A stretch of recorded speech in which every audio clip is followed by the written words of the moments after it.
Hi, I'm Willie. Welcome to my channel. Thank you for being here. I appreciate each and every one of you. If you need IT consulting, go to williehowe.com, fill out that contact form, and someone will be in touch with you as soon as possible. Hey, don't forget to subscribe and also give this video a thumbs up. What we're going to talk about tonight, or today, whenever you're viewing this, is the truth about the USG. I want to talk about the UniFi Security Gateway. I want to talk about it from my opinion. I want to give you a little insight. So grab yourself a beverage of choice and let's take a look. So the truth about the USG. Let's talk about what USGs can do, because we hear a lot of people telling you what they can't do. We're gonna talk about what they can't do, but let's talk about what they can do. So the USG can do static routing, which for a small organization, that's probably all you need. Can do VLANs up to 64 networks in total. UniFi can handle 64 networks in total. You can create firewall rules and firewall rules in between networks. The USG can be a DHCP server or can be configured to handle a DHCP relay. It can be a DNS proxy, which if you need DPI to work, the USG has to handle your DNS, has to be the middleman, so to speak.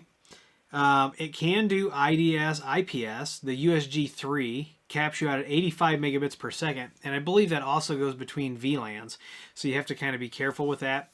And then the USG Pro is going to cap your port at 250 megabits.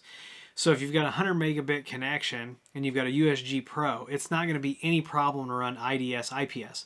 And the IDS IPS system has come a long way from the beginning. We can also do geo filtering, and we can do that DPI. Now, there is some speculation as we get further down the road and DNS requests are all secure, will DPI be a thing? I can't answer that right now. I don't think anybody has a crystal ball, but you can certainly see the power of the reporting of DPI starting to diminish, right? Now, you can do load balance or failover, and a lot of routers have problems with failover. They'll fail to WAN 2 and not come back to WAN 1, so your mileage may vary on that. The USG can also do Road Warrior L2TP IPsec VPN. It can do IPsec site-to-site VPNs, whether it's that automatic VPN or whether it is manually configured. Now, the one caveat to the manual IPsec VPN is that you cannot use fully qualified domain names on the IPsec side. However, it can do OpenVPN site-to-site VPNs, and you can specify fully qualified domain names there. Just remember that the USG is built on the same hardware as the Edge router, and they do have offload available for IPsec, not so much OpenVPN. So your OpenVPN performance is probably not going to be as good as the IPsec. You can do port forwarding, and with USG and UniFi, you can actually limit what IP addresses can actually use those port forwards. So you can filter on source, which is not something you can do in the port forwarding rules of an Edge router. The USG supports dynamic DNS. Of course, we love Google dynamic DNS. You can send firewall rule matches to a log server. You have a semi-configurable WAN 2 LAN 2 port. It does integrate into the single UniFi pane of glass and supports IP version 6. So you can see that it does a lot of things. Now, are all these things checking the boxes for small offices, home offices? Maybe, right? Let's talk about what the USG can't do. So the USG does not support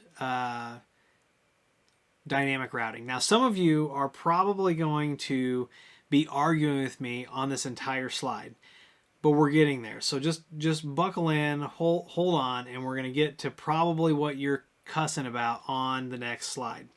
So rule of thumb, the USG can't do dynamic routing, no BGP, no OSPF. You cannot have multiple WAN IP addresses with a USG. You do not have control over the destination NAT or DNAT, and you do not have control over the source NAT or SNAT. There's also no policy-based routing when it comes to using USGs. There are no rules. Firewall rules cannot be configured using fully qualified domain names. You have to use, if you're doing it on source, you have to do it with IP address. The only thing in a USG that really likes that FQDN is that OpenVPN site-to-site. There's no high availability or hot standby router or virtual router redundancy protocol with the USG. There's no OpenVPN client VPN. There's no WireGuard integration. There's no zero-tier integration. And the QoS that we have is the Smart Queues, which is FairQ. And that's the only QoS that is available, and it's not good. It's not a good QoS model, in my opinion. All right, so probably what you were arguing with me on that last slide is you're probably saying, well, Willie, we can do all things with a JSON file. Sure, you can, but every time UniFi updates, it's probably going to break. And what are the odds that you're going to remember you configured something through a JSON file? When people reach out to us and they have a JSON file or they want a JSON file, that JSON, the config gateway, we pass. We send them over to other, and I don't know, I'm sure there are vendors out there who will do that for you, but those of us who deal with UniFi all the time and have good reputations in this field, we don't mess with JSON files. We don't recommend them. We don't support them. And people get upset when I tell them I don't do that, but we won't. We won't even touch a JSON file. So no, not all things. If you have to have a JSON file to do it, don't use UniFi to do it. Do not shoehorn this. Do not shove a round peg in a square hole. Totally not worth your time.